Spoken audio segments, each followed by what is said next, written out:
Mo na, alam mo lagi kayong tinatag ni Andres. Sana i-collab mo yung Astres. Pero ito na nga isa sa Astres, syempre si Ashtin. She has a movie.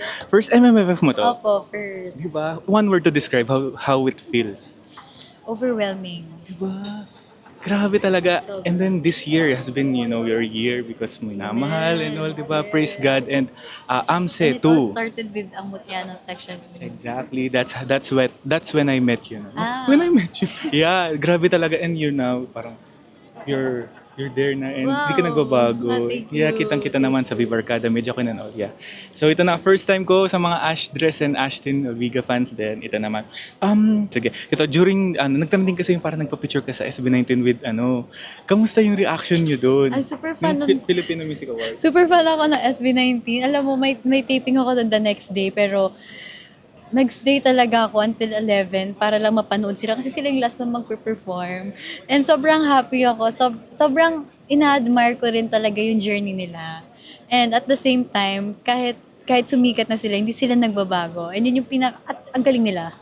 Diba? Kaya, hands down. Yan. Hello po, ako po si Ashley Nalviga at iniimbitahan ko po kayo manood ng Manila's Finest this December 25 na po yan. Grabe. Ashtin, thank you so much. Thank you. Sayang, wala na yung prank mo. Alam ko na eh. Pwede pong. Just love you, Ashtin, first time. Thank you so much. Thank you. Congrats, ha. Anyway, you've worked with some of the most, yung mga huhusay na actors talaga. Ano yung nakukuha mo at saka yung mga challenges na nakukuha mo rin working with these people?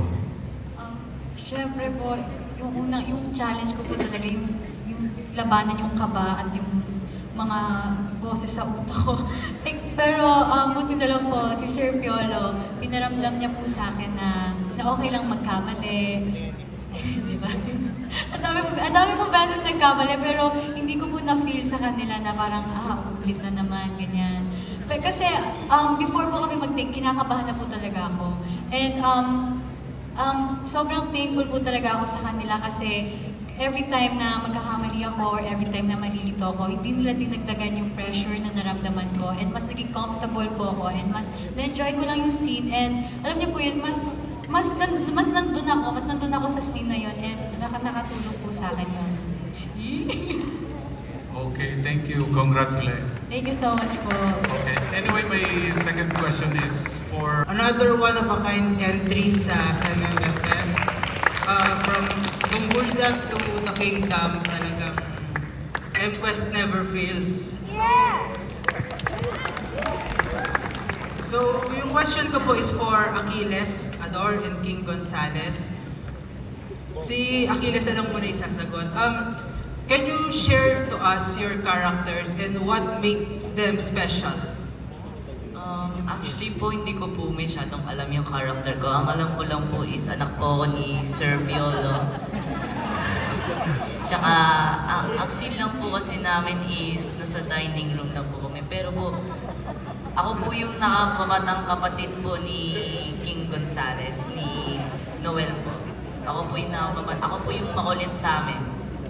Yun po, ako po yung troublemaker. Ako po yung makulit. Ako po yung And same question lang din. Ano yung character mo and what makes them special? Ako po si Noel. Panganay na anak po ni Sir Piolo Pascual and kuya din po ni Achilles. And pares lang yan. Makulit po ako pero pag nasa kainan, syempre, pulis po ang aking tatay, kailangan po formal. And ang naging special po sa akin is sa scene na may sunog and syempre mahabol po kami sa kotse, pagod din po. Pagod. And siguro follow up na lang, ano yung experience while doing the movie? Ako po, very flattered po po kasi po nakasama po ako sa Manila's Finest, entry po siya sa MMFF. Para po akong ang tawag na, parang na ano po ako, parang yung nakita ko po kasi ano po ako, na-accept po ako dun sa audition ko. Parang ito po yung first movie ko first movie po talaga, yung first na first.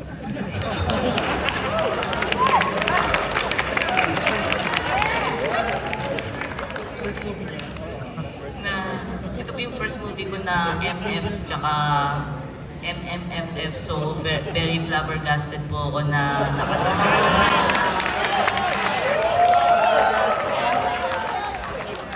Na makasama po dito ito po, sa pamilya po na ito. Ayan po. Nalagnat ako. Hindi ako nilagyan. Sa akin po, nung tinanggap ko po yun, hindi ko po alam na nandun si Achilles. Tapos po, nung pagdating ko po dun sa set,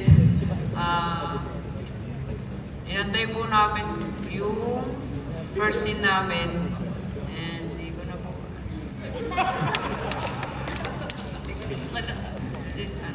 sabihin kasi ako, special to kasi ang una po, sa The Kingdom, ako po yung young Piolo.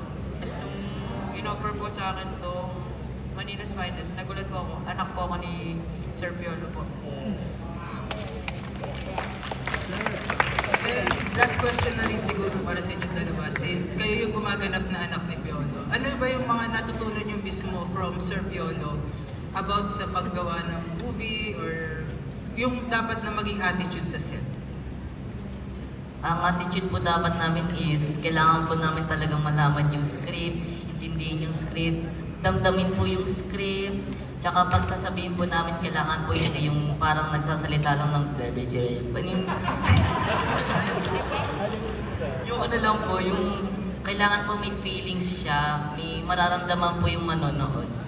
Tsaka, ang ano din po, na shock din po ako na nakasama ko po si Sir Piolo Pascual, si Ma'am Rica, yun po.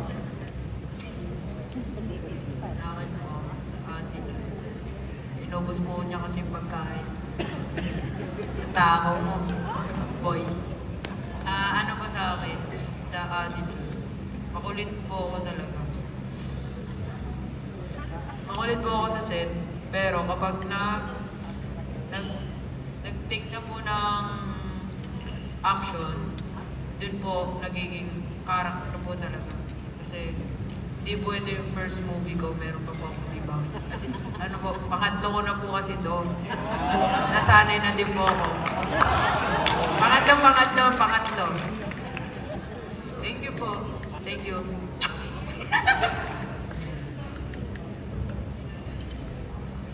Thank you sa inyo. Next question. Good evening. My name is Neil and I'm from Temple. Yeah, my question is for Ashley. Ma'am, good evening. Hello po. I understand this is your MML debut, so Hi. how does it feel to step into a film of this magnitude? And now, what does it mean to you personally? Ulitin yung last part. Ulit What daw, does sir. it mean to you personally, ma'am, to be part of this film na ganito kalaki? And with all these Syempre, prestigious actors? overwhelming po para sa akin kasi bukod sa, this is my first movie po outside Viva and first movie ko po dito na MMFF. Kaya sobrang thankful po ako and sobrang exciting journey to kasi marami rin po ako natutunan, hindi lang sa pelikula kundi sa mga taong nakasama ko po sa work. And sobrang blessing lang din na na-feel ko na hindi nila pina-feel sa akin na parang baguhan lang din ako dito. Kaya, yes, thank you po.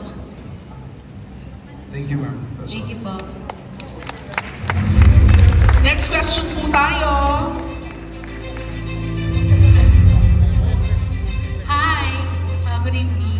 question is for Papa B, syempre.